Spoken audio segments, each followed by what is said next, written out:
नमस्कार मित्रमैत्रिणींनो, आपल्या आजच्या कथेचं नाव आहे जोडी तुझी माझी. त्याने तिला जिना उतरताना पाहिले. हातात 1-2 पिशव्या होत्या. जामच नर्वस झाला तो. तिचं लग्न ठरल्याचे त्याने ऐकले होते. अरिजित सिंगची 8-10 गाणी एकदम एकाच वेळेस त्याच्या मनात वाजू लागली आणि खूप खूप सॅडवाले फिलिंग आलं त्याला. जुदाई, ब्रेकअप सगळंच एकत्र. तो आईने न सांगितलेलं काम करण्यासाठी खाली उतरला. हेल्मेट घालत असतानाच मागून ती येत असल्याचं त्याने अपरिहार्यपणे नोट केलं होतं. तू कुठे चाललायस?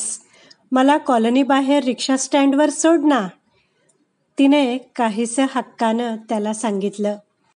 स्टँडवर सोडायला तेवढे आम्ही दिसतो का हिला, आगाऊ कुठची, तो पुटपुटला.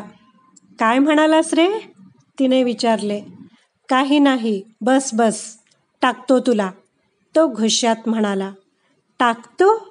गाढव कुठचा, ड्रॉप करतो म्हण. तिला समजलंच नव्हतं त्याला इतका राग का आला होता ते. ती हातातल्या पिशव्या सांभाळत मागे बसली. त्याला कळेना आनंद होतोय की वाईट वाटतंय. त्याने सवयीनेच गाडी सुरू केली. रिक्षा स्टँडवर बरीच गर्दी पाहून ती म्हणाली, इकडेच थांबव, मी जाईन. ती उतरली. रीतीने थँक्यू पण म्हणाली. मग काय करतात तुमचे मिस्टर, त्याने चौकशी करायची म्हणून तिला विचारलं. काय माहीत, खांदे उडवत ती म्हणाली. कमालच आहे, लग्न करणार आहेस ना? काय माहीत काय? हां, आता मला सांगायचं नसेल तर राहू दे, तो म्हणाला. गप रे, माझं नाही, माझ्या चुलत बहिणीचं ठरलंय लग्न, म्हणून म्हटलं माझे मिस्टर काय करतात ते मला माहीत नाही, ती त्याच्याकडे रोखून पाहत म्हणाली. त्याने ऐकले आणि हेल्मेट काढत गाडी बंद केली. त्याला आता खरं तर खूप आनंद झाला होता. शक्य तितका चेहरा शांत ठेवत तो म्हणाला, ओह हो का, सॉरी बरं का, मला वाटलं की तुझंच लग्न ठरलंय.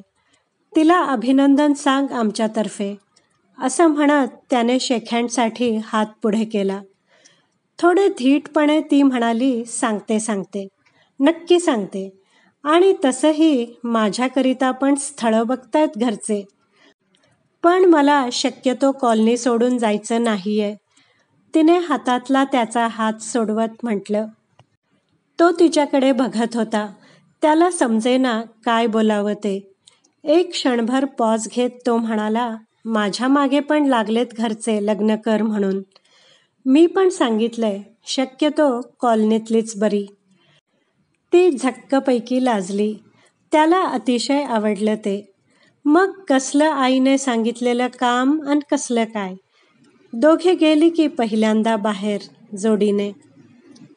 मित्रमैत्रिणींनो, कशी वाटली तुम्हाला ही कथा? या सुंदर कथेचं सर्व श्रेय लेखिकेलाच आहे. कथा आवडली असल्यास व्हिडिओला लाईक करा, शेअर करा, कमेंट करा. माझ्या चॅनलला सबस्क्राईब करायला विसरू नका. व्हिडिओ पाहिल्याबद्दल धन्यवाद.